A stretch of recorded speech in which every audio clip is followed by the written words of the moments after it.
Senhor Presidente da República, distintas autoridades, senhoras e senhores, nada é novo, nunca. Já lá estivemos, já o vivemos, já conhecemos. Uma crise financeira, a falência das contas públicas, a despesa pública e privada, ambas excessivas, o desequilíbrio da balança comercial, o descontrolo da atividade do Estado, o pedido de ajuda externa, a intervenção estrangeira, a crise política e a crispação estéril dos dirigentes partidários. Portugal já passou por isso tudo e recuperou. O nosso país pode ultrapassar, mais uma vez, as dificuldades atuais. Não é seguro que o faça, mas é possível. Tudo é novo, sempre. Uma crise internacional inédita, um mundo globalizado, uma moeda comum a várias nações, um assustador déficit de produção nacional, um insuportável grau de endividamento e a mais elevada taxa de desemprego da história. São factos novos que, em simultâneo, tornam tudo mais difícil, mas também podem contribuir para novas soluções.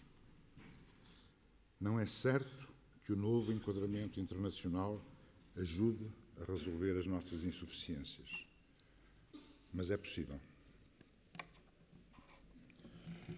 Novo é também o facto de alguns políticos não terem dado o exemplo de sacrifício que impõem aos cidadãos. A indisponibilidade para falarem uns com os outros, para dialogar, para encontrar denominadores comuns e chegar a compromissos, contrasta com a facilidade e o oportunismo com que pedem aos cidadãos esforços excepcionais e renúncias a que muitos se recusam. A crispação política é tal que se fica com a impressão de que há partidos intrusos, ideias subversivas ou opiniões condenáveis. O nosso Estado democrático, tão pesado, mas ao mesmo tempo tão frágil, refém de interesses particulares, nomeadamente partidários, parece conviver mal com a liberdade. Ora, é bom recordar que, em geral, as democracias não são derrotadas, destroem-se a si próprias. Há momentos na história de um país em que se exige uma especial relação política e afetiva entre o povo e os seus dirigentes, em que é indispensável uma particular sintonia entre cidadãos e governantes, em que é fundamental que haja um entendimento de princípio entre trabalhadores e patrões. Sem esta comunidade de cooperação e sem esta coincidência do interesse comum, nada é possível, nem sequer a liberdade. Vivemos um desses momentos.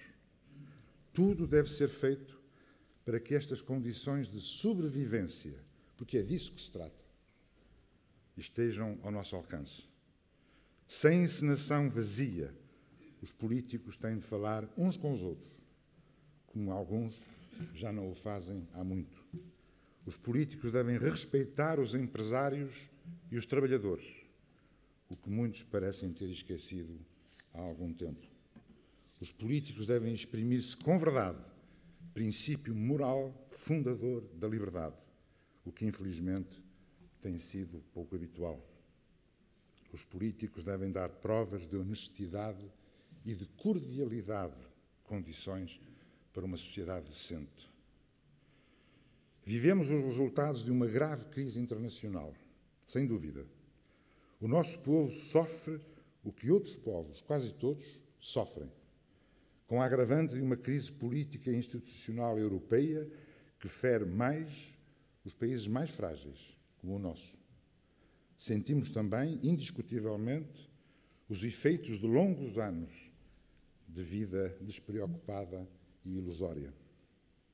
Pagamos a fatura que a miragem da abundância nos legou.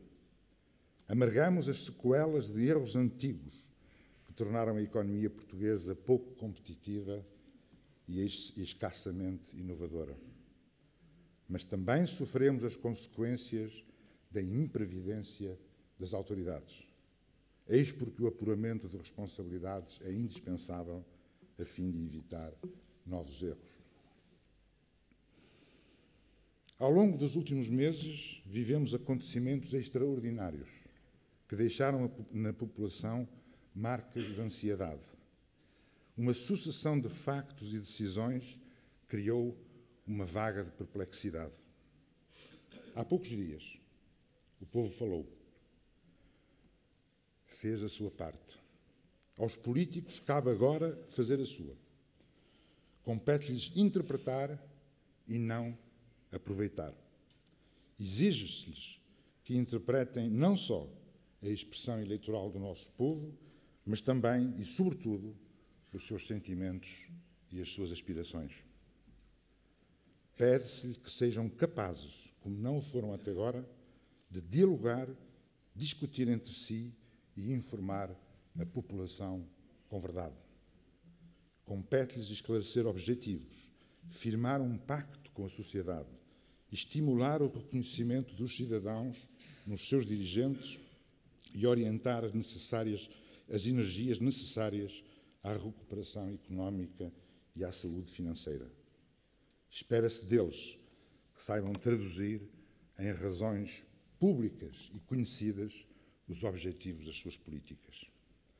Deseja-se que percebam que vivemos um desses raros momentos históricos de aflição e de ansiedade coletiva em que é preciso estabelecer uma relação especial entre cidadãos e governantes.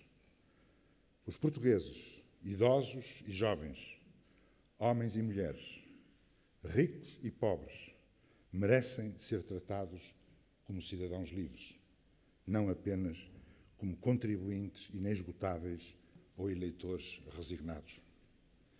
É muito difícil, ao mesmo tempo, sanear as contas públicas, investir na economia e salvaguardar o estado de proteção social. É quase impossível, mas é possível.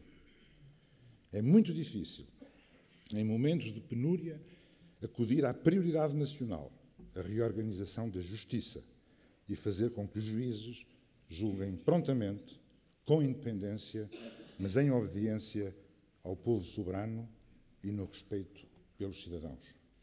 É difícil, mas é possível. O esforço que é hoje pedido aos portugueses é talvez ímpar na nossa história, pelo menos do último século. Por isso são necessários meios excepcionais que permitam que os cidadãos, em liberdade, saibam para quê e para quem trabalham. Sem respeito pelos empresários e pelos trabalhadores, não há saída nem solução. E sem participação dos cidadãos, nomeadamente das gerações mais novas, o esforço da comunidade nacional será inútil. É muito difícil atrair os jovens à participação cívica e à vida política. É quase impossível. Mas é possível.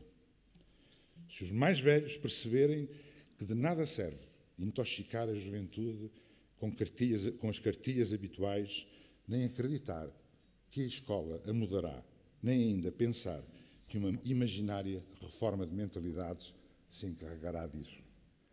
Se os dirigentes nacionais perceberem que são eles que estão errados, não as jovens gerações, às quais faltam oportunidades e horizontes. Se entenderem que o seu sistema político é obsoleto, que o seu sistema eleitoral é absurdo e que os seus métodos de representação estão caducos. Como disse um grande jurista, cada geração tem o direito de rever a Constituição. As jovens gerações têm esse direito. Não é verdade que tudo dependa da Constituição, nem sequer que a sua revisão seja solução para a maior parte das nossas dificuldades.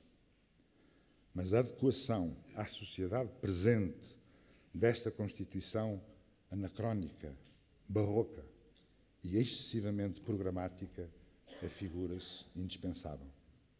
Se tantos a invocam, se tantos a ela se referem, se tantos delas se queixam, é porque realmente está desajustada e corre o risco de ser fator de afastamento e de divisão.